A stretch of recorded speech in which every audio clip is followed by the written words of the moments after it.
Hozirgi kunda eng yaxshi transport vositasi menimcha mana shunaqa velosiped bo'lsa kerak deb o'ylayman.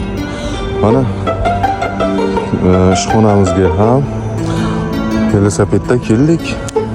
Hadi mashinada yurgandan ko'ra oyoqqa ham dam beramiz, ham yengil jismoniy tarbiya. Bu shaharning chiroqlari taratmas nur. Har lahzasi, har daqiqa omonatdir. Majnun tongning soyasida izlab huzur. Seni eslab, seni eslab, seni eslab yor. Tun qorong'u oy nur sochganda yulduzlarga sirin oshyapman.